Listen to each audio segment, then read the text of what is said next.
Kevin Feige walked onto the D23 stage to sell us on the bold, fresh, generation-defining future of mutankind. But what Marvel actually unveiled is a calculated corporate intervention designed to break a 28-year addiction to Hugh Jackman and Ian McKellen. Beneath the hyper-polished studio victory lap lies a high-stakes, multi-million-dollar structural gamble. Can the MCU genuinely build a sovereign X-Men ecosystem on the backs of tactical Scott Summers and a campy Victorian geneticist?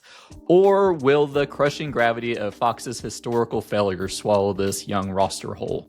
Now I have to point out, Marvel's deliberate decision to completely bench both Wolverine and Magneto right out of the gate. It's not just creative bravery, it's just a mandatory franchise rehab after just 2 solid decades of Hugh Jackman overshadowing the whole ensemble of the X-Men. Then you have Magneto, who's in almost every single X-Men movie since the first, playing musical chairs with his moral alignment throughout those. So you have Kit Connor as Cyclops, Sadie Sink as Jean Grey, Maya Boyd as Storm, and Indy Navarrete as Rogue, which is the biggest surprise to me. And from everyone's ages, we know that this is going to be their flagship franchise going forward. This is going to be a decade-long plan for Marvel. This is their new Avengers. We're not relying on expensive 30-something marquee headliners anymore. And they use their biggest franchise or biggest character and probably their biggest money-making movie, Spider-Man Brand New Day, planting the seeds of X-Men already with Sadie Sink's Jean Grey. They've already given the audience an emotional anchor before the team movie even rolls out, which is pretty smart decision actually. Although the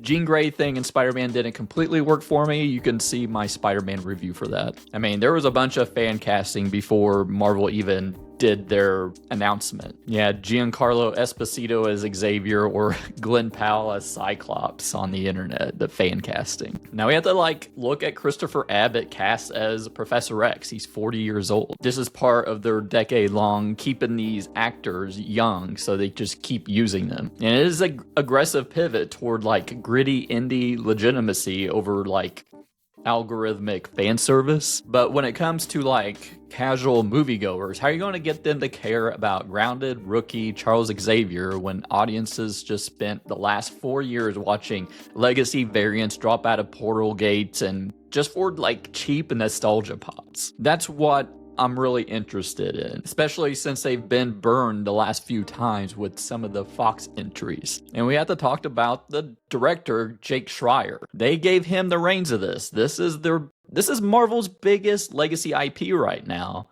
and he's the director behind Beef and Thunderbolts, which is actually kind of promising if you actually think about it, because they're shifting towards razor sharp just character friction within this team, pressurized interpersonal dynamics, just a contained ensemble acting over bloated CGI previs battlegrounds. And we have to talk about Cyclops.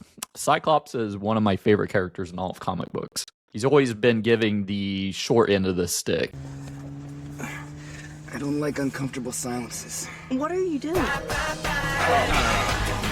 I thought James Marsden was an excellent Cyclops, but his character was written like shit and gets killed off and just cucked and just everything. It's just ridiculous.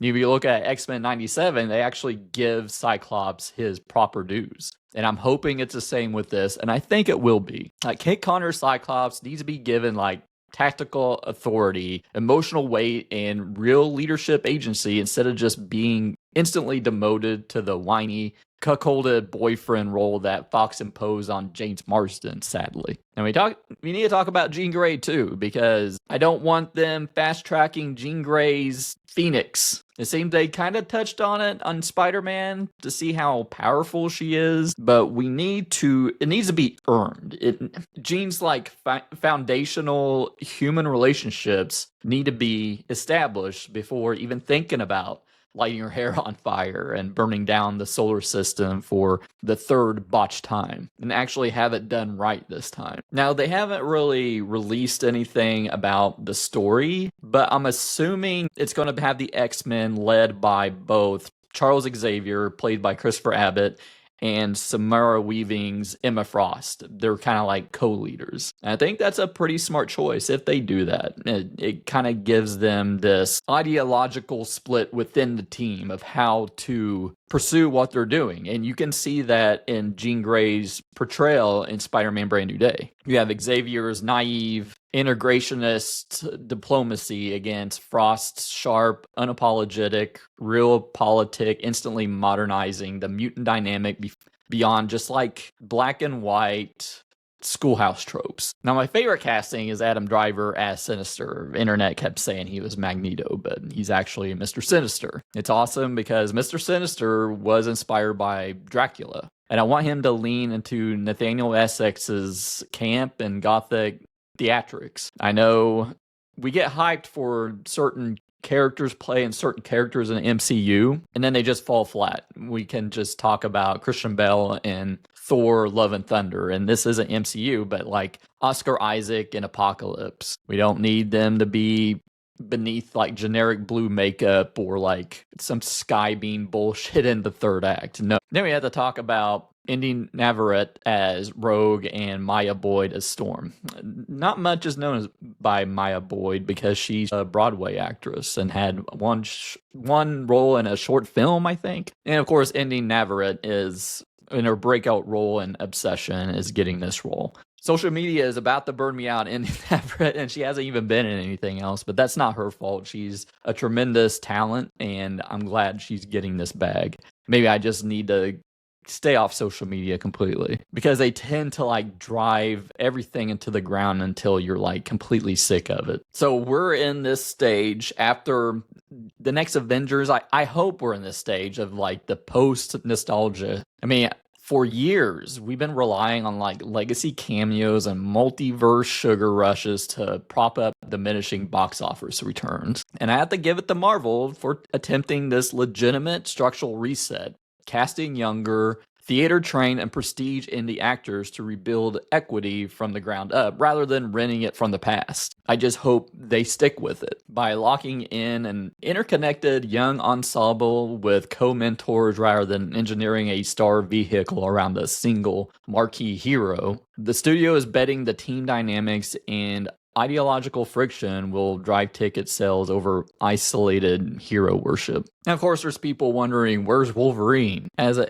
X-Men fan, I'm just kind of tired of just us being fed a diet of Wolverine-centric storytelling for nearly 3 decades of X-Men. And I think the audience probably forgot or even didn't even know about the core comic book X-Men that has functioned best as an expansive family dynamic where Scott Summers, Cyclops, runs the board. I'd be okay with giving us Wolverine and maybe like the 3rd or 4th movie. I think that enough time will have passed to kind of move on from Hugh Jackman to kind of get that buffer. And I think Adam Driver's Mr. Sinister is the ultimate antidote to Magneto fatigue. He's the one character I wanted to see in a movie. And I can't wait until they dive into this weird biological sci-fi genetic obsession. And it gives Driver a character with genuine theatrical menace and eccentric malice that doesn't carry the baggage of 2 beloved previous iterations. He can make it his own. I'm glad we're probably just going to one timeline. No more alternate timelines or alternate versions of characters. Just looking at Jake Schreier's character work, Abbott's intense presence, and a clean narrative slate. That's all I want.